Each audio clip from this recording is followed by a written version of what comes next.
তুমি যদি নষ্ট হয়ে যাও, এই সমাজ, এই পৃথিবী কেউ তোমারে কাছে নিবে না, ফেলে দিবে, ছুঁড়ে মারবে, ছুঁড়ে। একদিন আপন বাবা মা, আমি তো প্রায় বলি, একদিন আপন মা বাপ পর্যন্ত তোমারে ফেলে দিবে। একদিন বাবা বলে ফেলবে, বাপ পর্যন্ত বলে ফেলবে তার মার কাছে, মানে নিজের বিবির কাছে, বাদ দাও, নিজের ফুত, অথচ বল বাদ দাও, এই অজাতে আর মানুষ হইতো না, বাদ দাও, তারে তার পথে ছেড়ে দাও। জিগাও তারে বিদেশ যাইব নি, জিগাও, নইলে ফাটাই দাও বিদেশ, আর নইলে বাড়ি ছাড়া করো, কোনানে যাইব কো, কাম করবো না স্যার, কি করবো না, কিতা দোয়ানদারি করবো, হেতের হেতের মতো কো, আমি আর পারতেছি না। হায় নাফরমান, তোর বাপ যদি তোর এই ব্যাপারে বলে ফেলে, এবার তোর জন্য ভাববে কে? তোর মা যদি তোর ব্যাপারে বলে ফেলে, আফু তুই বুঝি মানুষ হলি না, এবার তোমাকে নিয়ে ভাববে কে? কে কাঁদবে তোমার জন্য? এক ফোঁটা চোখের পানি ফেলবে কে? মসজিদের পাশ দিয়া চলে গেলা, কি কারণ হইতে পারে? 5 ওয়াক্ত নামাজের আজান এভাবে প্রত্যাখ্যান করল, কি কারণ হইতে পারে? 365 দিনে, এক বছরে একদিনও ফজরের নামাজের জন্য কোনোদিন উঠতে পারলা না। এমন জানোয়ার কেমনে হইলা? এমন জানোয়ার হইলা কেন? মানুষের ঘরে এমন জানোয়ার হইলা কেমনে? মুসলমানের ঘরে এত বড় জানোয়ার কেমনে হইলা? এমন নিকৃষ্ট হাইওয়ান কেমনে হইলা? এমন বদনসিব কেমনে হইলা? 365 দিনে, এক বছরে কেউ তোমারে একদিনও ফজরের নামাজে দেখলো না মসজিদে। তুমি মুসলমান? তুমি মুসলমান না ফরমান? তুমি মুনাফিক না তো মুনাফিককে? তুমি জানোয়ার না তো জানোয়ার কে বেটা, হাইওয়ান কে বেটা? মানুষরূপী জানোয়ার তাইলে কে? আল্লাহ কোরআনে তো বলছে মানুষরূপী কি হয়, জানোয়ার হয়। সে কে তাইলে? মানুষরূপী পশু কে তাইলে? আল্লাহ যার মনে নাই সে মানুষরূপী জানোয়ার, যার কপালে সেজদা নাই সে মানুষরূপী জানোয়ার। হালাল হারামের পার্থক্য যার মধ্যে নাই ও মানুষরূপী জানোয়ার। তার জীবন আর জানোয়ারের জীবন বরাবর, আল্লাহ কোরআনে বলছে।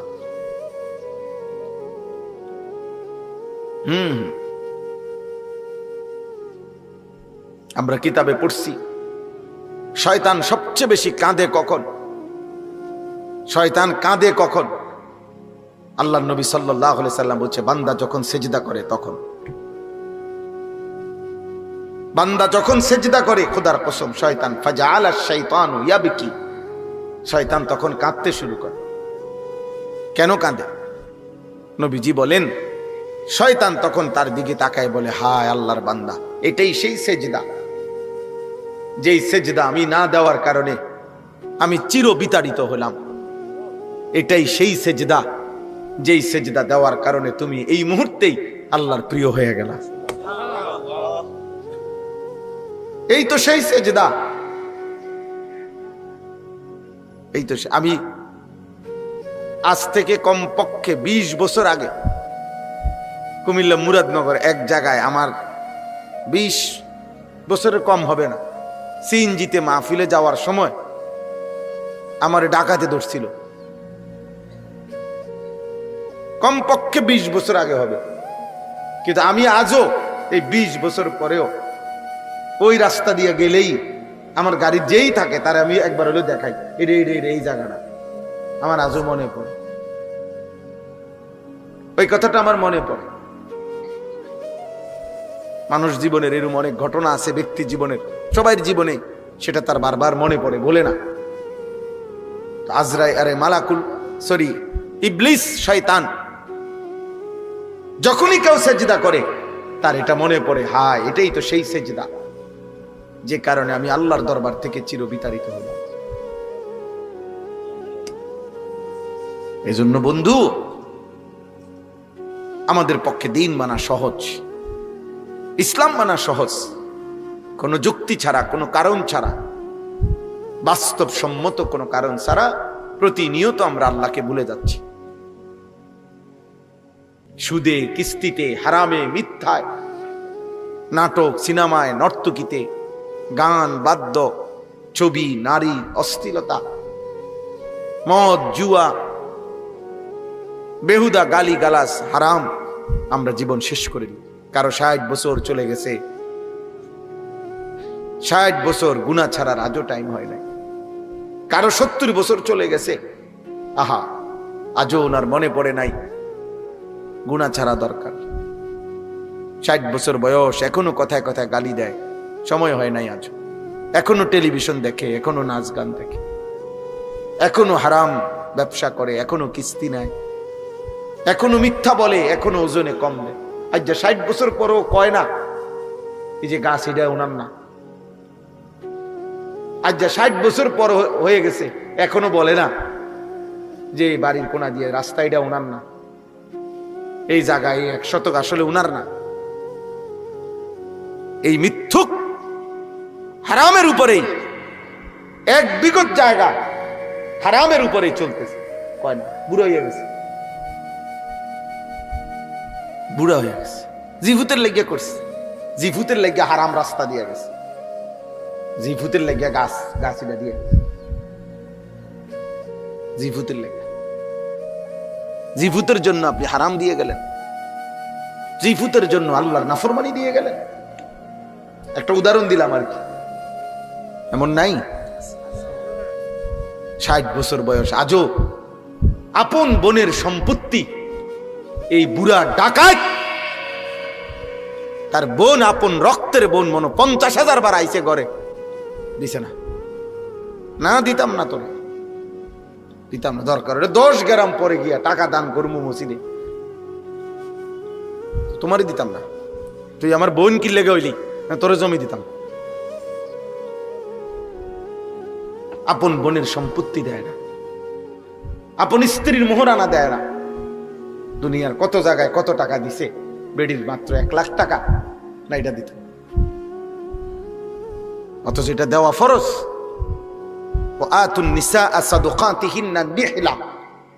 আল্লাহ বলছে তোমরা তোমাদের স্ত্রীদেরকে স্বাচ্ছন্দ্যে খুশি খুশি দিলে তাদের মোহর দিয়ে দাও,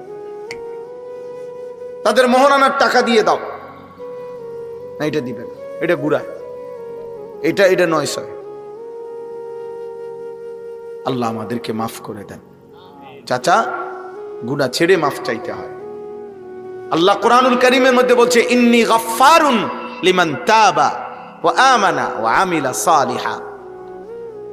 আমি তার জন্য গাফফার, 1 নম্বরে যে তওবা করে, তওবা করে মানে গুনাহ ছেড়ে দেয়।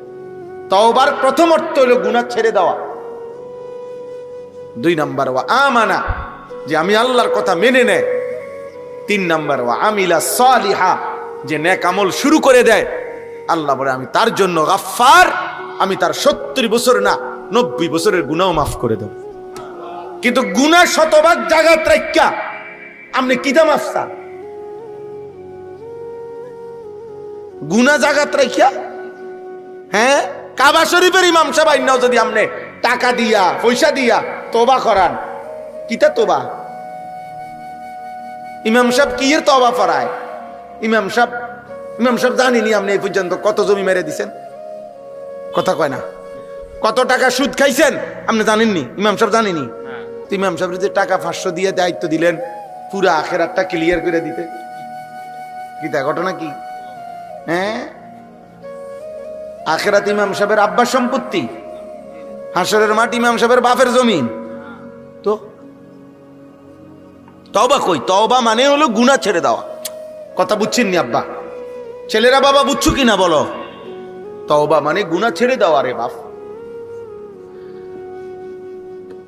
জওয়ান বুড়া সবার জন্য বললাম, তওবা মানে প্রথম অর্থ এটা। আগে তো গুনাহ ছাড়তে হবে। কালউ মা কান, তওবার প্রথম অর্থ হলো সমূলে গোড়া সহ। কালউ মানে হলো শিকড় সহ উড়ায় ফেলা।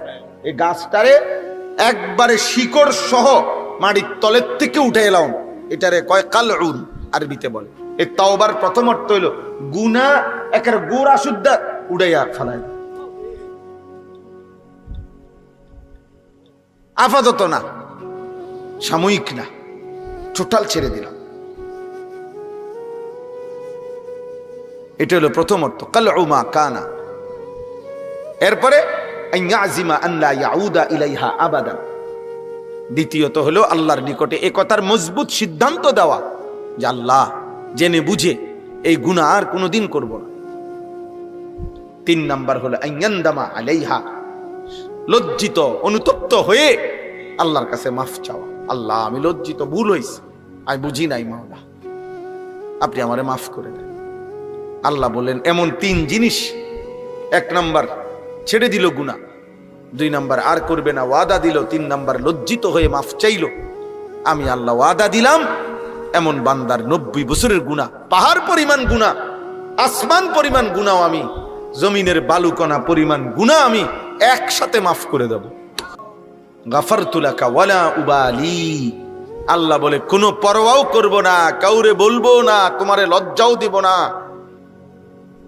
তোমারে কিছুই বলবো না বান্দা, শুধু শর্ত মতো আসো, আমি সব মাফ করে দেব। তবে শুধু নিয়ম মাফিক আসো, আমার সিস্টেম বাতলাইছি যেভাবে, আমি সেভাবে আসো, সেভাবে আসো। অতএব আজকে শুরুর কথাইটা, প্রথম কথাইটা আমাদের প্রত্যেকের জন্য আল্লাহকে মানা সম্ভব কিনা, ইসলামকে মানা সম্ভব কিনা, দ্বীনকে মানা সম্ভব কিনা। প্রিয় ভাই নওজোয়ান, এই আমার প্রথম অনুরোধ, নিজের দিকে যত্ন নাও, নষ্ট হয়ে যায়ও না। নষ্ট মাল, পচা মাল, আবর্জনা মানুষ ঘরে রাখে না, ফেলে দেয়। তুমি যদি নষ্ট হয়ে যাও, এই সমাজ, এই পৃথিবী কেউ তোমারে কাছে নিবে না, ফেলে দিবে, ছুঁড়ে মারবে, ছুঁড়ে। একদিন আপন বাবা মা, আমি তো প্রায় বলি একদিন আপন মা বাপ পর্যন্ত তোমারে ফেলে দিবে। একদিন বাবা বলে ফেলবে, বাপ পর্যন্ত বলে ফেলবে তার মার কাছে, মানে নিজের বিবির কাছে, বাদ দাও, নিজের ফুত, অথচ বল বাদ দাও, এই অজাতে আর মানুষ হইতো না, বাদ দাও, তারে তার পথে ছেড়ে দাও। জিগাও তারে বিদেশ যাইব নি, জিগাও, নইলে ফাটাই দাও বিদেশ, আর নইলে বাড়ি ছাড়া করো, কোনানে যাইব কো, কাম করবো না, স্যার কি করবো না, কিতা দোয়ানদারি করবো, হেতের হেতের মতো আমি আর পারতেছি না। আহা হায় নাফরমান, তোর বাপ যদি তোর এই ব্যাপারে বলে ফেলে, এবার তোর জন্য ভাববে কে? তোর মা যদি তোর ব্যাপারে বলে ফেলে, আফু তুই বুঝি মানুষ হইলি না, এবার তোমাকে নিয়ে ভাববে কে? কে কাঁদবে তোমার জন্য? 1 ফোঁটা চোখের পানি ফেলবে কে? দুনিয়ার বিবিরাও তো স্বামীদের জন্য এতটা কাঁদে না, প্রত্যাশা করে অনেক অনেক কিছু, তার চাওয়া থাকে এই, কিন্তু মা তো কাঁদে, মা কাঁদে, মা নিঃস্বার্থ কাঁদে। মা জীবন শুধু বলেই যায়, কিচ্ছু লাগতো না। আমার 75 বছর বয়স, মা এই আজীবন একরকম, যখনই জিগাইছি মা কিছু লাগবো নি, না কিচ্ছু লাগতো না, কথাই একারে, কিচ্ছু লাগতো না। মা তো এমনই বলে, কিচ্ছু লাগবে না আমার, দোয়া করো মার লাগিয়া, দোয়া করো। তো সে মা যদি বলে ফেলে একদিন, হায় ফু তুই বুঝি আল্লাহরে ডাকবি না, কি হবে বাবা? মায়ের কলিজা যদি ভেঙে যায়, বাপের কলিজা যদি ভেঙে যায়, তোমার জন্য ভাববে কে? বন্ধুরা, এই শয়তান বন্ধুরা, যে তোমাকে নারী দেখায়, ছবি দেখায়, অশ্লীল দৃশ্য দেখায়, যে তোমারে সারাক্ষণ অসভ্য নোংরা কথা বলে, মোবাইলের অশ্লীল ছবি দেখায়। এই জন্য আমি সবাইকে বল, আপনাদের বয়স্ক বাবা যারা আছেন, আপনাদেরকে বল, নিজের আখিরাত বরবাদ করে খোদার কসম বিবি বাচ্চার 1 জাররা উপকার করার দরকার নেই। হারামের টাকা দিয়া বউ পালনের দরকার নাই, হারামের টাকা দিয়া সন্তানকে পালনের দরকার। সুদ নিয়েন না, কিস্তি নিয়েন না, ওজনে কম দিয়েন না, হারাম বাটপারি করেন না, মিথ্যা বলেন না। জমি যার যেটা তারে ওটা বুঝাইয়া দেন, রাস্তা যার যেটা তারে বুঝাইয়া দেন, গাছ যার যেটা তারে বুঝাইয়া দেন, বোনের সম্পত্তি দিয়ে দেন, চাচার সম্পত্তি দিয়ে দেন, ফুফুদের সম্পত্তি দিয়ে দেন, যার যা প্রাপ্য সব নিজের হায়াতে থাকতে সাফ করে দেন। আমনে বুঝ আমনে করে নেন, আপনার আখেরাত, আপনার মরার পরে গরু জবগিরা মানুষ খাবাইব, আর গরুর কান্দে করে আপনি বেহেশতে যাইবেন? না, এত বাদ দুধ দিয়া খায় না। বুঝেন নাই? হ্যাঁ বেটা বুঝছে। আবার ওনারে বুঝাইছে যে আব্বা আপনি টেনশন করেন না, আপনি চিটারি বাটফারি করে যেমনি পারেন আপনি ঠিক করে যান, পরে আল্লাহর রহমতে গরু জবাই করে দিন, আপনি লেগে গের আমি ভাত খাবাই দিব, সবাই মিললে আপনার ব্যস্ত আলগি দিয়ে দিয়ে ফেলব। বুঝেন নাই? গরুর কান্দে করে বেহেস্তে যাবেন। আপনার মৃত্যুর পরে তো যদি আপনার জন্য 1 কোটি টাকা খরচ করে, আপনার তো 1 টাকারও তখন দরকার নেই, আপনি তো মরিয়ে গেছেন। কথা বুঝেন নাই? এখন তো আমার 1 টাকাও দরকার, আমার মরার পরে তো আমার 100 কোটি টাকাও আমার কি দরকার? আমার দরকার কখন? এখন না, এখন আমার টাকা, আমি বাইচা আছি, আমার টাকা তো এখনই না আমি আল্লাহর পথে খরচ করব। এখনের 1 টাকা আর আমার মৃত্যুর পরে আমার জন্য 100 কোটি টাকা খরচ করলে বরাবর 1 টাকার দাম বেশি, কারণ এখন তো আমার প্রয়োজন, এখন তো আমার প্রয়োজন। আল্লাহ আমাদেরকে মাফ করে দেন। আমাদের প্রত্যেকের আমাদের ব্যাপারে নিজেদের একটা বড় গাফলতি। আমরা যাও কিছু আছে শারীরিকভাবে কিছু ইবাদত কম বেশি যাও আমরা করি, কিন্তু আমাদের যে অর্থ আল্লাহর দেওয়া, এই কথাটা আমরা বুঝতে চাই কম। আমাদের যে টাকা পয়সা আয় উপার্জন জায়গা জমি, এটা যে আমাদের আল্লাহর দেওয়া এবং এটার মধ্যে যে আল্লাহর হুকুম আছে, এটা যথোপযুক্ত বুঝার চেষ্টা করা আমাদের মধ্যে এই মানসিকতাটা কম, এটা কম। এই জন্যই বললাম। অথচ ইসলামের 3টি মৌলিক বিধান, গুরুত্বপূর্ণ বিধান, 2টা ফরজ, একটা ওয়াজিব। এটা আমাদের আর্থিক, আমাদের আল্লাহর দেওয়া অর্থ যেটা উপার্জন, আমাদেরকে আল্লাহ যা দিছে যাকে যা তার সাথে সম্পৃক্ত। একটা হলো যাকাত, একটা হলো হজ, একটা হলো কুরবানি। এই 3টি আমল স্বাভাবিক দান সৎকার সাথে সম্পৃক্ত না। দান সৎকা তো ইচ্ছা মাফিক। আমি বলছি মাদ্রাসার জন্য কিছু দেন, আমি বলছি মসজিদের জন্য কিছু দেন, আপনি দিলেন 10 টাকা, উনি দিল 100 টাকা, আরেকজনে দিল 1000 টাকা, ঠিক আছে, এটা তো নফল। কিন্তু যাকাত তো এমন না যে আপনারা প্রত্যেকেই যাকাত দেন যার যার মতো করে, না না, যাকাত এমন না।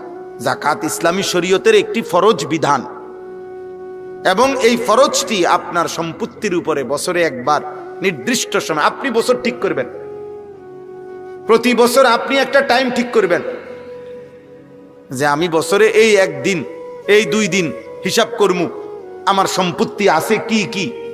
আমি একজন আলেম থেকে এই 3 দিনে, এই 4 দিনে বুঝে নেব, সেটা রমজান হোক, রমজানের আগে হোক, রমজানের পরে হোক। আপনার এটা দায়িত্ব যে হুজুর আমার মোট জমিয়ে দূর, আমার ব্যাংকে টাকা আছে কয় টাকা, আমার কাছে জমা আছে এত, অথবা আমার বিবির হিসাব, আমার স্ত্রীর গহনা আছে এত বড়ি, আমার স্ত্রীর কাছে জমা টাকা আছে এত। এটা হিসাব করে আপনি বলে দেন আমার উপরে যাকাত আসবে কিনা, আসলে কত টাকা। সোজা মাসালা, সহজ কাজ।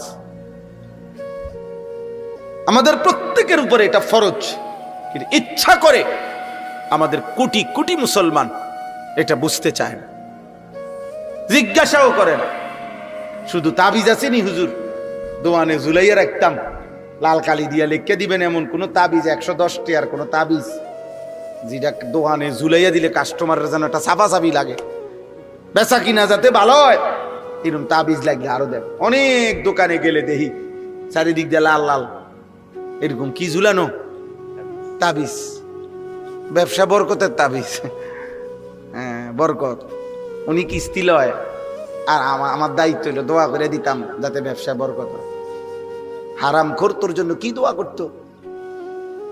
এই বেটা, কিস্তি করতো হারাম খোর বেটা, সুদ করতো হারাম খোর বেটা, হারাম খোরের জন্য আবার দোয়া কিসের? অবৈধ উপার্জনকারীর জন্য আবার কিসের দোয়া বেটা?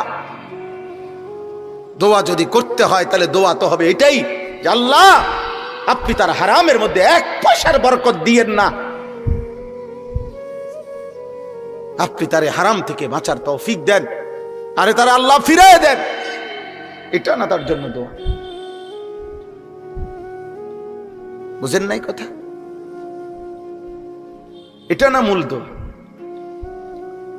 আল্লাহ নবী সাল্লাল্লাহু আলাইহি ওয়াসাল্লাম বলেন, যে ব্যক্তির উপরে যাকাত ফরজ হলো অথচ সে যাকাত দিল না, আল্লাহর কসম নবীজি বলছেন কিয়ামতের দিন তার সম্পত্তি অত্যন্ত বিষধর সাপ আল্লাহ আকৃতি দিবেন, যেই সাপের দুইটা মুখ, যেই সাপের মাথার মুখ উপরে চুল নাই, টাক, অর্থাৎ এত বিষধর, বিষের কারণে মাথার টাক বরাবর চুল নাই, এরকম দুই মুখ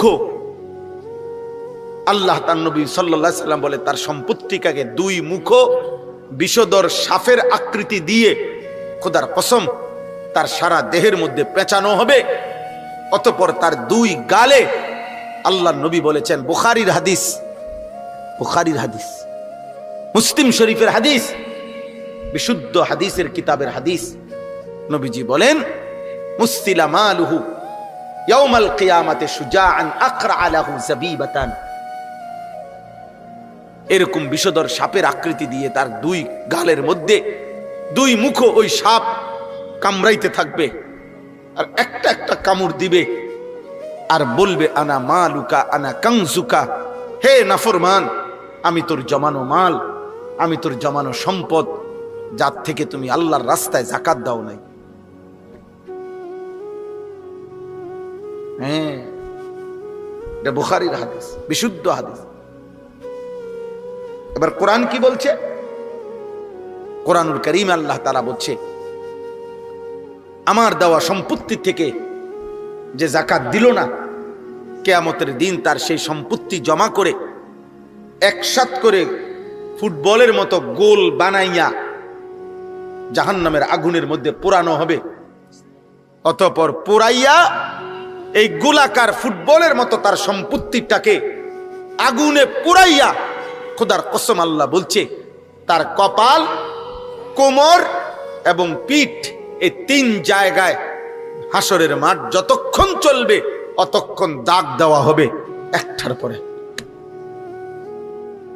ইয়াউমা ইউহমা আলাইহা ফি নারি জাহান্নাম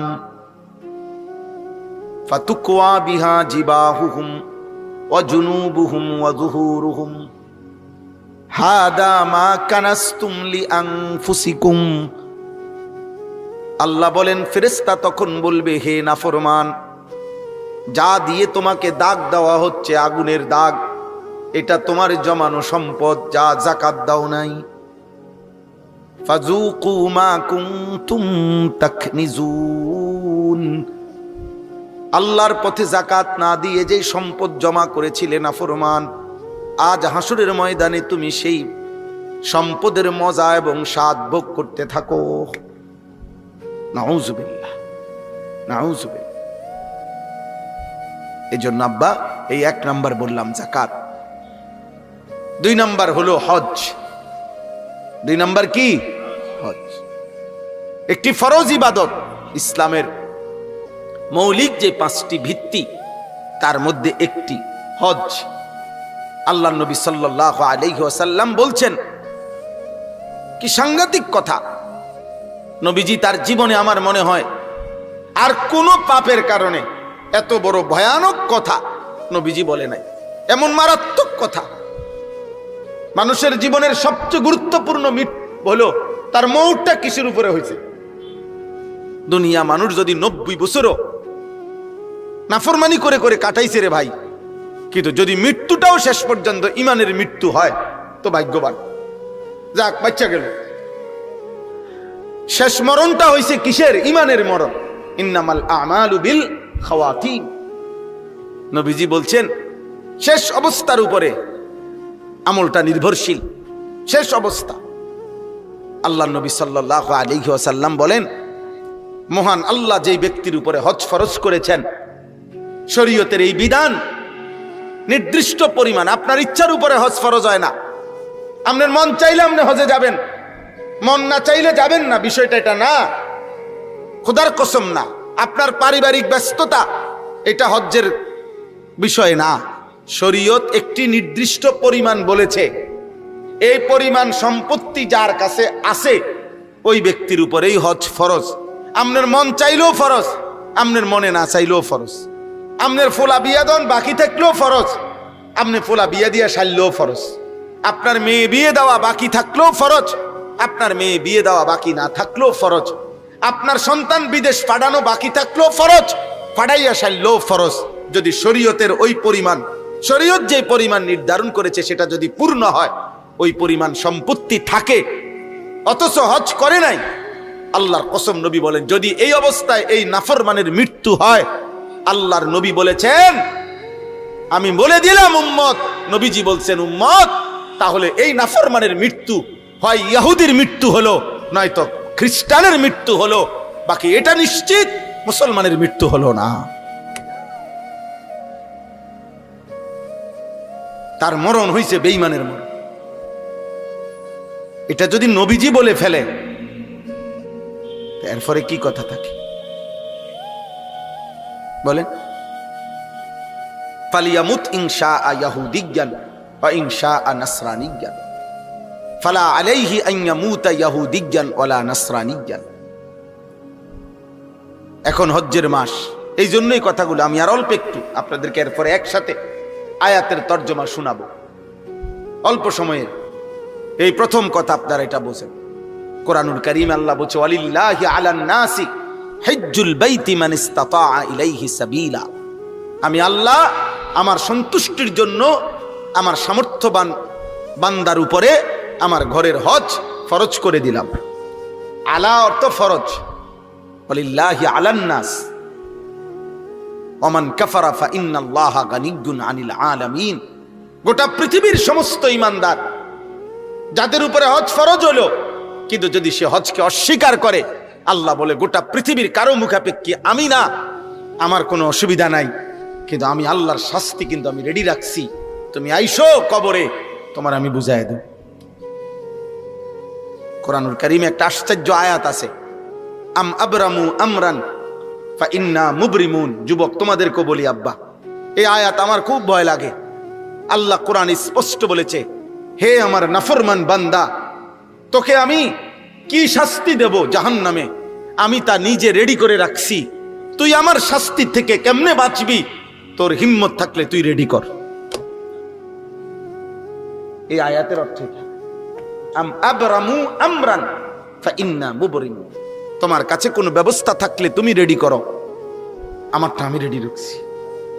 তোমার মিথ্যা, চুরি, জিনা, নারী, ছবি, অশ্লীল দৃশ্য, মোবাইল, যুবক বেনামাজি জীবন, এক ওয়াক্ত নামাজ পড়ো না, এই হাইওয়ান জন্তু জানোয়ারের এই জীবন অপেক্ষা করিস আব্বা আল্লাহর হাত থেকে বাঁচ। মার থেকে তো বাচ্চা গেলি, বাপের হাত থেকে বাচ্চা গেলি, এই সমাজের কেউ তোর লগে পারলো না, তোর গাদ্দারি চেহারার কারণে, তোর চুলের কারণে, তোর সমবয়সী কিছু মাস্তান, কিছু সন্ত্রাসী, কিছু দুষ্ট শয়তানের লগে চলস, এই কারণে হয়তো তোরে কেউ কিছু বলার সাহস করে না, মনে করে এগুলা সব এক লগে যেডি হাঁটে এডি ডাকাত, এগুলা দৌড়ে বইব আমারে, এই জন্য হয়তো অনেকে বলে না। কিন্তু দুনিয়া থেকে না বাচ্চা গেলি আব্বা। মা দুর্বল দেখে পারলো না আর কি, বাপে দুর্বল দেখে পারলো না আর কি, মসজিদের ইমাম সব দুর্বল হইয়া পারলো না আর কি, মুয়াজ্জিন সব পারলো না আর কি, কিন্তু ওই মালিকের হাত থেকে বাঁচবা কেমনে? ইন্নাল মুজরিমিনা ফি আযাবি জাহান্নাম খালিদুন। আল্লাহ বলে নাফরমান জাহান্নামের আযাবে থাকবে চিরস্থায়ী।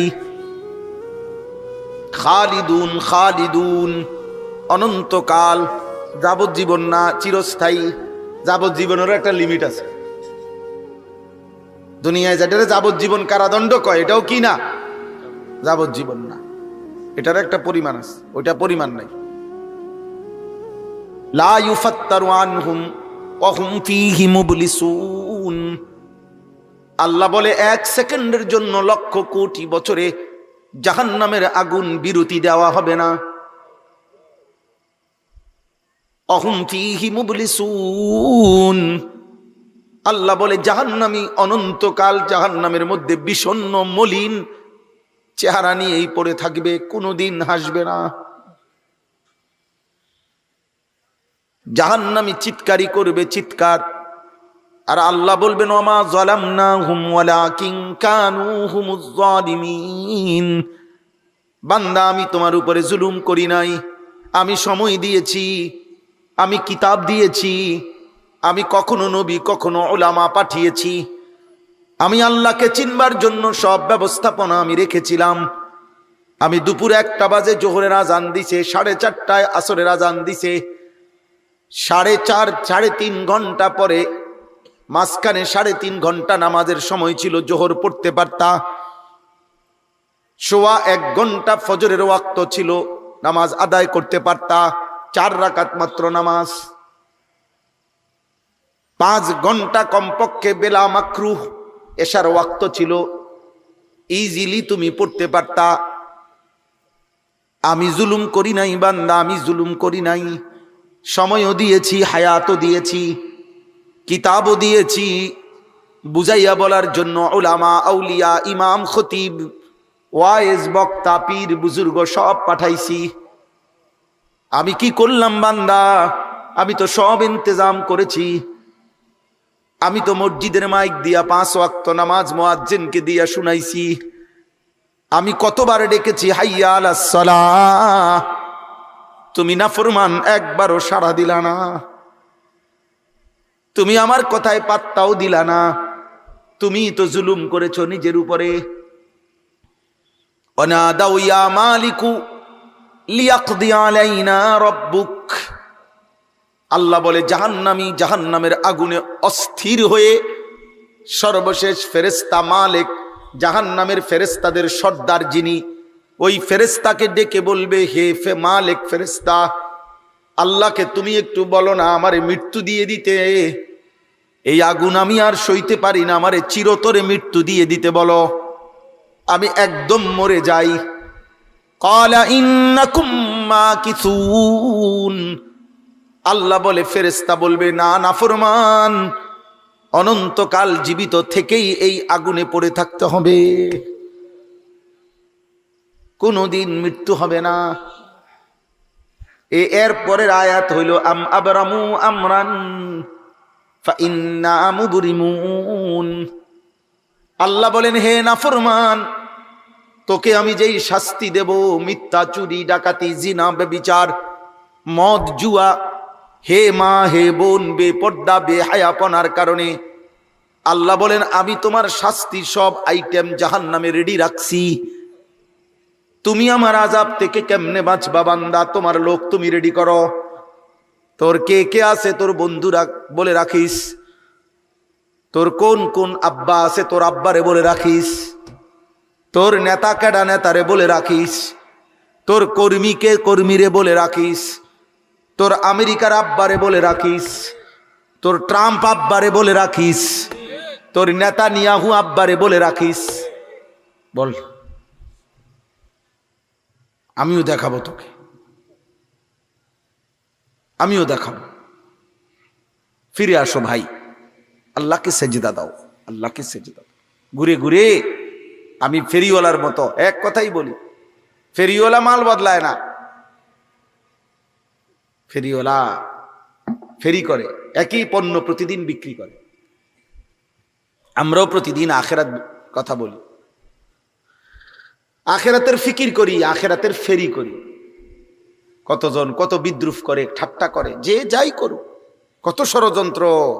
হুজুরারি নিয়া, মাদ্রাসা নিয়া, মাদ্রাসা নিয়া, মাদ্রাসা নিয়া ষড়যন্ত্র, শুধু মাদ্রাসা নিয়া অভিযোগের শেষ নাই। মাদ্রাসা, অথচ এই পৃথিবীর হাজারো শিক্ষা প্রতিষ্ঠানের মধ্যে কত অন্যায়, কত অশ্লীলতা, কত গান বাদ্য, কত বেহায়াপনা, কত ধর্ষণ, কত নির্যাতন হইতেছে। আহা, আমরা কোনো পাপকেই সমর্থন করি না। পাপী আমি, আমিও অপরাধী। পাপী আপনি, আপনিও অপরাধী। অপরাধী। আল্লাহ আমাদের সবাইকে মাফ করেন। এজন্য আমাদের এই দ্বিতীয় কথা হলো হজ। আল্লাহ তাআলা হজ ফরজ করছেন একজন মুমিনের, ইমানদারের উপরে নির্দিষ্ট পরিমাণ, সহজ, একদম অল্প। আল্লাহর ঘরে হজে যাওয়া আসা এবং ফ্যামিলির ওই কয়দিনের খরচ, এই টাকাটা প্রয়োজনের অতিরিক্ত যার কাছে আছে তার উপরেই হজ ফরজ। খুব আহামরি কিছু না, বিশাল কিছু না। 60 বছরে একবার হজ ফরজ, 70 বছরের হায়াতে একবার হজ ফরজ। হাই মুসলমান, 60 বছরে একবার মালিকের ঘর দেখবার জন্য তোমার কয়টা টাকা মিলাইতাল্লা না? এই পর্যন্ত 4 ফুট বিদেশ পাঠাই লাইলা, 3টা মেয়ে বিয়ে দিতে পারলা, বাড়িতে বিল্ডিং করতে পারলা। হাই মুসলমান, এ পর্যন্ত 30 শতক জমি কিনা লাইলা, কিন্তু কোনোদিন মনে পড়ে নাই মালিকের ঘর দেখবে, মালিকের ঘর দেখবে, আল্লাহর ঘর দেখার কথা মনে পড়ে। আমি একটা উদাহরণ বলি, একটা উদাহরণ আপনারা বোঝেন। একটা উদাহরণ শুধু বলি। মনে করেন কোনো ব্যক্তির তার যে বসত ভিটা, যেখানে সে থাকে বসত, এই বসত ভিটার অতিরিক্ত খেতে বাইরে তার মনে করেন 10 শতক জায়গা আছে, ধরে নেন আলগা জমি আছে কদ্দুর 10 শতক সম্পদ। এখন এই 10 শতক জায়গা এর কিছু অংশ যদি বিক্রি করে, তাহলে হজের যাওয়া আসার যে টাকাটা এবং ওই কয়দিন ওনার যে ফ্যামিলি আছে, এই ফ্যামিলির যে স্বাভাবিক খরচ এটা হবে, এবং বাকি যে টুক সম্পত্তি আছে এটুকু দিয়েও উনি হজের থেকে ফিরে আসলে ওনার ফ্যামিলি উনি চালাইতে পারবে। এই বাকি জমিটুকু দিয়া, ওইটার উপার্জন দিয়েই। আচ্ছা, আরো ভাঙ্গা বলি। মনে করেন 10 শতক জায়গা, তো 10 শতক জায়গার মধ্যে 3 শতক জায়গা এখন সর্বনিম্ন মানে স্বাভাবিকভাবে এখন বর্তমানে সর্বোচ্চ যদি 6 লাখ টাকা হয়, স্বাভাবিক মধ্যম মানের যে কোনো কারো পক্ষে হজে যাওয়া সম্ভব। তাহলে কত? 6 লাখ। আমি ধরলাম 6.5 লাখ, তো 6.5 লক্ষ টাকা ধরেন। আর ফ্যামিলি 1.5 মাস সর্বোচ্চ 45 দিন থাকে ওইখানে, আসা যাওয়া সহ মক্কা মদিনা মিলাইয়া প্যাকেজেই 45 দিন 43 দিনের, তো 45 1.5 মাস। তো 1.5 মাসে আপনার ফ্যামিলির বাজার খরচ, ওষুধপত্র, নিত্য প্রয়োজনীয় জিনিসের খরচ ধরেন আরো 1.5 লাখ ধরে নিলাম, 1.5 লক্ষ টাকা লাগবে মনে করেন। তো কত হইলো? 6.5 আর 1.5 লাখে কত? 8 লাখ। বুঝছেন না আমার হিসাবটা? এবার ওই 10 শতক জমির মধ্যে 3 শতক জমি বিক্রি করিলে মনে করেন 3 3 9 লাখ। 4 শতক বিক্রি করিলে 4 দুগুণে 8 লাখ, এরকম ধরে নেন। হয় 2 লাখ টাকা শতক, 3 লাখ টাকা শতক, আমি ধরলাম আর কি একটা হিসাব।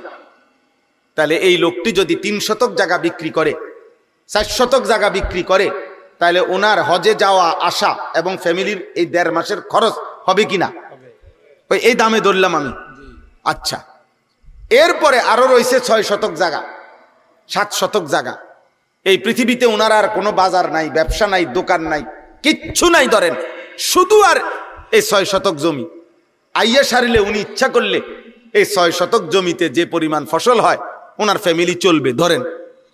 যদি এটুকু হয়, আর কিচ্ছু নাই, ফুট বিদেশ নাই, আর কোনো দোকান নাই, ব্যবসা নাই, চাকরি নাই, কিচ্ছু নাই কামাই, শুধু এটুকু জমি আছে আলগা বসতের অতিরিক্ত, যেখান থেকে কিছু বিক্রি করলে হজ্জের টাকা এবং 1.5 মাসের এই ফ্যামিলির টাকা হবে। আর আসার পরে এই জমি দিয়ে ইচ্ছা করলে বাকিটা দিয়া ফ্যামিলির সংসার চালাইতে পারবে। বিশ্বাস করেন, এখানে ওলামায়ে কেরাম আছে, এই মুসলমানের উপরে হজ ফরজ, 100 ফরজ, 100 ফরজ। এই মুসলমান, এই বুড়া মিয়া যদি, এই মুসলমান যদি হজ না করে মৃত্যুবরণ করে, তা আল্লাহর নবী বলছে আমি জানি না হয় ইহুদি মরছে নয় খ্রিস্টান মরেছে। এখন বলেন তো আমাদের বাংলাদেশে একটু কল্পনা করেন তো কি পরিমাণ মুসলমানের উপরে হজ ফরজ? কথা কয় না? 80%। বুঝছেননি? আন্দাজ আসেনি? খবর আসেনি? কোনো খবর আছে? সেদিনও তো মসজিদে 100 টাকা দিছে, বুঝেন না? কইলে কইব এটা? হ্যাঁ, গত সপ্তাহে তো হুজুরে যেই বিরক্ত শুরু করছে, শেষ পর্যন্ত কইলাম যা টিয়া পয়সার মায়া করে আর লাভ নেই।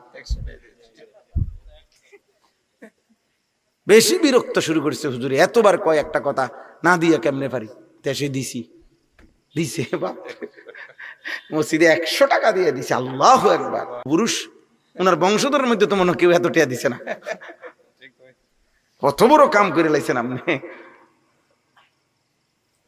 এই 100 টাকার সাথে আপনি হজ মওকুফ করে লাইলেন, এই 100 টাকা দিয়ে আপনি জাকাত মওকুফ করে ফেললেন।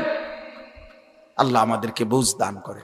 তাহলে এই জন্য আপনাদের প্রত্যেকের কাছে অনুরোধ, আপনারা আপনাদের সম্পত্তি যারা উপার্জন করেন, প্রবাসী অনেক লোক আছে, দেশের আছে, অনেক মা বোন আছে যাদের কাছে স্বর্ণ আছে, রূপাও আছে, অথবা যাদের কাছে কিছু স্বর্ণ আছে, কিছু জমা টাকাও আছে, এই জাতীয় অসংখ্য মহিলাদের উপরে হজ ফরজ, কোরবানি ফরজ।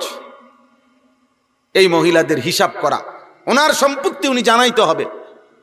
কোন আলেমে দ্বীনের কাছে তিনি জানাবে যে আমার সম্পত্তি আছে 2 ভরি, আরে স্বর্ণ, আমার কাছে টাকা আছে 20,000। এমন অসংখ্য মহিলাদের উপরে কোরবানি ওয়াজিব, পুরুষের উপরে কোরবানি ওয়াজিব।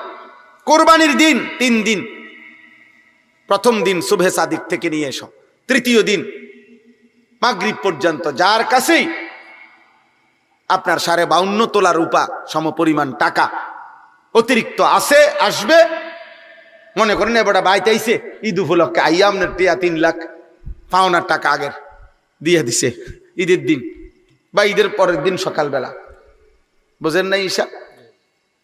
এটা আপনার অতিরিক্ত টাকা এখন পাইলেন। আপনার উপরে এই 52.5 ভরি রূপার দাম যদি হয় এই 3 লাখ টাকা, তাইলে আপনার উপরে কোরবানি ওয়াজিব। আপনি এই কোরবানি দিতে হবে। আর যদি না দিতে চান, এই টাকাটা বেড়ারে মাফ করে দিতে হইব। ভাই নিজ্ঞান, আপনি টেহা নিজ্ঞান, আমার নাহলে কোরবানি দেওয়া লাগবে। আপনি 3 লাখ টাকা আমরে দিয়া আমার 20,000 টাকা সেভ করলাম, এমন করলে হবে নি? না, আল্লাহ তো দেখছেন। আল্লাহ কি দেখছেন কিনা বলেন? রাসূলুল্লাহ সাল্লাল্লাহু আলাইহি সাল্লাম বলে দিছেন, তখনকার যুগে ছাগল বকরি হিসাব করে জাকাত দিত। এই হিসাবে যাতে জাকাত না আসে, এজন্য 2-1 জনে কৌশল বাইর করছিল, আপনার ছাগল কমায় লাইতো, 3-4 খানি কি করতো, এটা ছড়ায় রাখতো, হেনে 30টা, হেনে 40টা, হেনে 70টা, নাই আমার কাছে এতটি নাই, 150টা ছাগল একসাথে নাই, আসলে ওই 3-4 খানে থুই আইছে। নবী সাল্লাল্লাহু আলাইহি ওয়াসাল্লাম স্পষ্ট ভাবে নিষেধ করছে জাকাত থেকে বাঁচার জন্য, তোমরা এমনটা কোনোভাবেই করো না, এমনটা করো না। আমার ভাই, অনেক রাত হয়েছে, আপনারা কষ্ট করছেন, কিন্তু আপনাদের কাছে এই মৌসুম এখন হজ্জের মৌসুম, কোরবানির মৌসুম, এই জন্য বললাম। নবীজি বলছে যার সামর্থ্য আছে অথচ কোরবানি আদায় করে নাই, খোদার কসম নবী বলছে ফালা ইয়াকরাবান্না মুসাল্লানা, সে যেন আমাদের ঈদগাহে না আসে, সে যেন মুসলমানদের সাথে নামাজে না আসে। তুমি আইসো না। সামর্থ্য ছিল কোরবানির, বাফে ফুতে বিদেশ থেকে টাকা পাঠায়, টাকা 30,000 দিয়া দিছে, বাইত কোরবানি দিয়েন, বাইত কোরবানি দিয়েন, আব্বার নামে কোরবানি দিছে, মার নামে, তো তোমার কাছে না টাকা আছে, তো তোমার উপরে যে কোরবানি ওয়াজিব সেটা কই? বলবে যে বাড়িতে না টাকা দিছি, তো বাড়ির যে টাকা দিছে এটা তো তুমি সারা বছরই বাড়িতে টাকা দাও, বছরে অন্য সময় সে টাকা দেয় না, কথা বলেন না? তো বাবা মারে তো তুমি টাকা দিছো, তো তোমার নিজের হুকুম কই, তোমার ওয়াজিব আদায় হলো কই? শহরে ছেলেটা চাকরি করে, বাজারে ব্যবসা করে, বিয়ে করে নাই বুঝলাম, একসাথে সংসার, কিন্তু তোমার তো উপার্জন আছে, তো তোমার ঈদের দিনের হিসাবে যদি 52.5 ভরি রূপার দাম সমপরিমাণ টাকা তোমার কাছে অতিরিক্ত থাকে, তোমার উপরে তো কোরবানি ওয়াজিব না। হাতে টাকা 10,000 হাতে দিছে, বড় মিয়া দিছে 15,000, মাঝা মিয়া দিছে 18,000, মিলাইয়া বাইত কোরবানি দিছে, এটি নিয়ে কোরবানি? কোরবানি বুঝি এমনি হয়? কোরবানি বুঝি ফ্যামিলি প্রতি একজন, কথা বলেন না কেন? কোরবানি মানে কি আমরা ঘরে একটা শরীক কোরবানি হইলেই হইলো, এটা নিয়ে কয় কোরবানি? যত জনের উপরে কোরবানি ওয়াজিব, মাথা পিছু প্রত্যেকের উপরে কোরবানি দিতে হবে। এটা তো ইবাদত, এটা তো গোশত না, এটা কি ইবাদত, এটা তো ইবাদত। আল্লাহ আমাদেরকে বুঝ দান করেন। অতএব আমরা আজকে আপনাদের কাছে সংক্ষেপে এই তিনটা, এটা নফল না, এটা ফরজ এবং ওয়াজিব। জাকাত, হজ, কোরবানি। দয়া করে প্রত্যেক ছেলেদের মধ্যে যারা আসো, উপার্জন করো, উপার্জন, চাকরি করো, ব্যবসা করো, ক্ষেত করো, বিদেশ থাকে, শহরে চাকরি করে, যাদের রোজগার আছে, রোজগার উপার্জন আছে, এমন প্রত্যেক মুসলমান আপনাদের কাছে অনুরোধ, আপনারা অবশ্যই অবশ্যই কোন নির্ভরযোগ্য আলেমের কাছে জিজ্ঞাসা করে নিবেন, বলে নিবেন যে হুজুর আমার এত টাকা আছে, আমার উপরে কোরবানি আসবে কিনা, বলেন ইনশাআল্লাহ। আমরা বললাম, আপনাদের কাছে অনুরোধ করলাম, এটা আমাদের দায়িত্ব, এটা আমাদের দায়িত্ব। আমার উপরে হজ ফরজ কিনা আপনি বলেন, কি এর হজ, অনফোলা বিয়ে দিয়ে সারছি না, মেয়ে বিয়ে দিয়ে সারছি না, এগুলো কোনো কথা না, এগুলোর সাথে কোনো হজ্জের বিধান নয়। হজ আল্লাহর পক্ষ থেকে ফরজ ইবাদত। নবীজি সাল্লাল্লাহু আলাইহি সাল্লাম বলছেন, তাবিউ বাইনাল হজ্জ ওয়াল উমরা, তোমরা পরপর হজ করতে থাকো, উমরা করতে থাকো। নবীজি ওয়াদা দিছেন, হজ করিলে, উমরা করিলে, আল্লাহর কসম নবী বলছে, তোমাদের দারিদ্রতা, অভাব এবং গুনাহ এভাবে মুছে যাবে, মিটে যাবে, সরে যাবে, যেভাবে লোহা, স্বর্ণ, রৌপ্য আগুনের মধ্যে ঝংকার পুরাইবার জন্য আগুনে দিয়া যেমনি লোহার ঝংকার, স্বর্ণের খাদ যেভাবে পরিষ্কার করে, আল্লাহর নবী বলেন হজ এবং উমরা তোমাদের অভাব, দারিদ্রতা এবং গুনাহ এভাবে পরিষ্কার করে। সুবহানাল্লাহ। ফাইন্নাহুমা ইয়ানফিয়ানি ফাকরা ওয়াদ দুনুব। নবীজি বলছেন, মা আমআরা হাজ্জুন কাত্তু, হাজি আল্লাহর ঘরে খরচ করে কোনোদিন ফকির হবে না, অভাবী হবে। এই পৃথিবীতে কোনোদিন এমন ঘটনা ঘটে নাই, দোকান করে মাইর খায়, ব্যবসা করে মাইর খাইছে, বিদেশ গিয়া মাইর খাইছে, গাড়ি কিনা মাইর খাইছে, কিন্তু হজ করে, আল্লাহর ঘরে খরচ করে, আল্লাহর কসম, আল্লাহ নবীর ওয়াদা, এমন কেউ পৃথিবীতে বলতে পারবে না যে আমার তো টাকা পয়সা ছিল কিন্তু আজ আমি পথের ফকির হয়ে গেছি হজ কইরা, আল্লাহর ঘরে খরচ করতে গিয়ে আজ আমি ফকির, এমন কোন কথা পৃথিবীর কেউ বলতে পারে নাই, পারবেও না। এটা নবীজির ওয়াদা, এটা নবীজির কি ওয়াদা। নবী সাল্লাল্লাহু আলাইহি ওয়াসাল্লাম বলছেন, কোরআনে আল্লাহ বলছেন, বিয়ে করো মোমেন, তুমি অভাবী, আল্লাহ তাআলা বলছেন আমি ওয়াদা দিলাম বিবাহের বরকতে আমি তোমারে ধনী বানায় দেব। জিনা করো না, জিনাতে জীবন যাবে। অশ্লীল নারী দেখো না, অসভ্য নোংরা ছবি দেখো না, হালাল পবিত্র বিয়ের অপেক্ষা করো, আল্লাহ তাআলা তোমারে ধনী বানায় দিবে, আল্লাহ ধনী বানায় দিবে। ইন ইয়াকুনু ফুকারা ফাসাউফা ইউগনিহিমুল্লাহু মিন ফাদলি, সূরা নূরের আয়াত। অনেক যুবক ছেলে খুশি হইছো না, তো খুশি হলে তো ভালো, আমিও চাই, কিন্তু তুমি তো হালাল বিবাহের অপেক্ষা করো। তুমি কুত্তার মতো নারী দেখো কেন? তুমি জানোয়ারের মতো মোবাইলের উলঙ্গ ছবি দেখো কেন? তোমার মা নাই,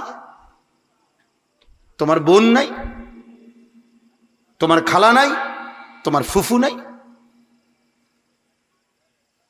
এজন্য পৃথিবীর সবচেয়ে নিকৃষ্ট চরিত্রহীন, সবচেয়ে বেশি দুশ্চরিত্র, একেবারে সর্বনিকৃষ্ট হাইওয়ান, জন্তু, জানোয়ার ওই মানুষ যে মানুষ নারীর অস্থির ছবি দেখে, নারীর সাথে হারাম সম্পর্ক করে, ও বেশি খারাপ। ওইটা একেবারে পচা, এটা একেবারে নিকৃষ্ট, এটা একেবারে নিকৃষ্ট। এটা কোনোভাবেই এটা কোনো মানুষের জাতে না, কোনোভাবেই না।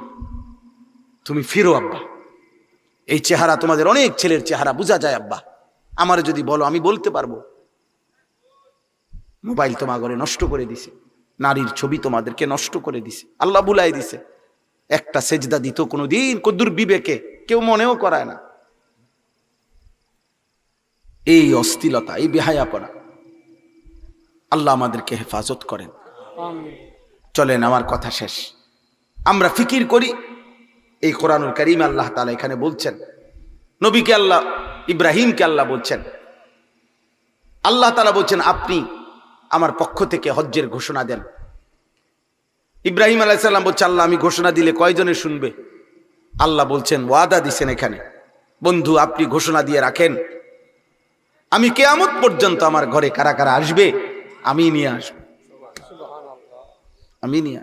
এটা তৌফিক, এটা আল্লাহর মহব্বতের ব্যাপার, আল্লাহর পছন্দের ব্যাপার। বাবা হজে যায় সে, মালিক নিজের হাতে পছন্দ করে যাকে আল্লাহর ঘরে সে যায়। আল্লাহ সেদিন বলছে, প্রথম দিন ইব্রাহিমকে বলছে, ইব্রাহিম নাদি ওয়া আলাইয়াল বালাগ, আজ তুমি ডাক দাও, কিয়ামত পর্যন্ত পৌঁছাবো আমি পৌঁছাবো। আমার ঘরে কে কে যাবে? এক মোমেনের স্বপ্ন যুবক, কক্সবাজার না, বান্দরবন না, এক মোমেনের স্বপ্ন কাবা, এক মোমেনের স্বপ্ন মদিনা, এক ইমানদারের হৃদয়ের স্বপ্ন থাকবে, আমি আমার মালিকের ঘর দেখব কোন দিন, আমি আমার রবের ঘর দেখব কোন দিন। এখানে আছে লিয়াশহাদু মানাফিআ লাহুম।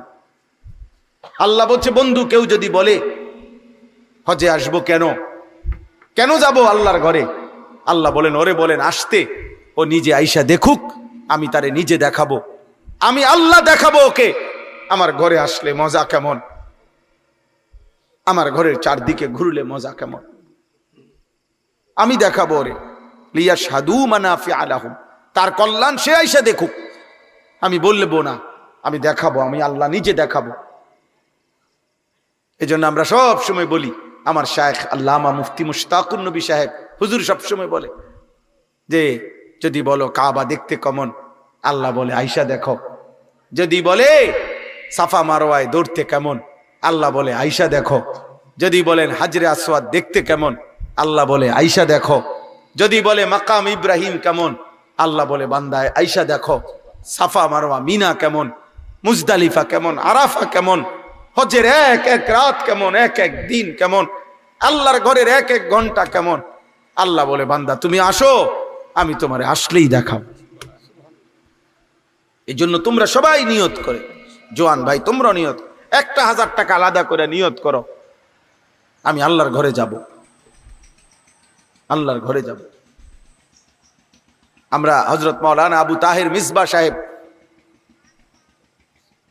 হযরতের হজ্জে যে বছর গেছে, ওনার কিতাবের মধ্যে আছে বাইতুল্লাহর মুসাফিরে, এক বাচ্চা, ছোট্ট বাচ্চা আল্লাহর ঘরে যাইতেছে, উনি ওনারে 2টা চকলেট হুজুরের হাতে দিয়া বলছে, তুমি আল্লাহর ঘরে যাচ্ছ, আমার পক্ষ থেকে আল্লাহকে দিও। এই 2টা চকলেট বলছে, কয় যে আল্লাহরে দিও, তুমি আল্লাহর কাছে না যাচ্ছ, আল্লাহকে দিও এটা। হযরত মাওলানা আবু তাহের মিসবা সাহেব বলেন, আমি এই 2টা চকলেট নিয়ে গেছিলাম মক্কায় আল্লাহর ঘরের কাছে, আর মনে মনে ভাবতেছিলাম আমার এই বাচ্চার আমানত আল্লাহকে দিতে বলছে, আমি কেমনে দিমু, আমি কি করব এটা। তখন তিনি বলেন, আমার একটা হাদিস মনে পড়ছে, আল্লাহ পাক হাদিসে কুদসিতে বলছে, আমার কোনো ক্ষুধার্ত বান্দাকে যদি তুমি খাওয়াইতে, সেটা আমাকেই খাওয়ানো হইতো। কয় তখন আমি সেই 2টা চকলেট একটা ফকির, একটা অভাবী মানুষ যে হাত পাচ্ছে, তার বাচ্চাটার হাতে তুলে দিছি, আমি বাচ্চার আমানত বুঝাই দিছি। এজন্য আজকে এই রাত গভীরে চলেন নিয়ত করি, আমরা আল্লাহর ঘর দেখবো ইনশাআল্লাহ, মদিনার রওজা দেখবো। রাসূলুল্লাহ সাল্লাল্লাহু আলাইহি সাল্লামকে কতদিন থেকে আমরা ডাকি, কতবার নবীর নাম নিলাম, তিনি আছেন মদিনায়, ওনার কাছে গিয়া দেখবো না আমরা? এই আকাঙ্ক্ষা যদি হৃদয়ে না থাকে, মোমেন কিসের, মোমেন কিসের? আমার এক পরিচিত মাওলানা, উনি গত বছর উমরার সফরে, ওনারে আমি যখন নবীজির রওজার সামনে নিয়ে গেছি, দেখি সে কাঁদতেছে। পরে বাইরে হইয়া কইলাম, কাঁদলি কেন? কাঁদতেছিলাম আর ভাবতেছিলাম যে হায় এতদিন কেন আসলাম না, কেন আসলাম না আপনার কাছে। এই জন্য আমরা প্রত্যেকে ইনশাআল্লাহ আল্লাহর ঘর দেখার নিয়ত করি। বলেন ইনশাআল্লাহ, বলেন ইনশাআল্লাহ। আল্লাহ সবাইকে তৌফিক দান করেন। কিশোর ভাই, যুবক ভাই, নামাজ পড়ো, আব্বার নিজের উপরে দয়া করো, তোমার ভালো তুমি করো। এই পৃথিবীর কেউর সময় নাই তোমার নিয়ে ব্যস্ত হওয়ার, তোমার ভাবনা তুমি ভাবো। এমন সুন্দর জীবন নারী ছবি দেখে নষ্ট করো না, এমন রাত এমন হায়াত আর ফিরবে না, নিজেরে বরবাদ করে দিও না। আল্লাহ আমাদের সবাইকে তৌফিক দান করে। এই মাদ্রাসাটা আল্লাহ তাআলা কবুল করে নেন। মৌলানা সাহেব বললেন, ওনার আব্বারে দেখাইলেন, অনেক কষ্ট অনেক ভালোবাসা নিয়ে নতুন মাদ্রাসাটা শুরু করেছে। মুসলমানের মেয়েদেরকে দিন শেখাবে। আল্লাহ তাআলা যেন শতভাগ পর্দা পুশিদার সাথে, তাকওয়ার সাথে, গুনাহমুক্ত পরিবেশে মাদ্রাসাটা আল্লাহ যেন কবুল করে নেয়।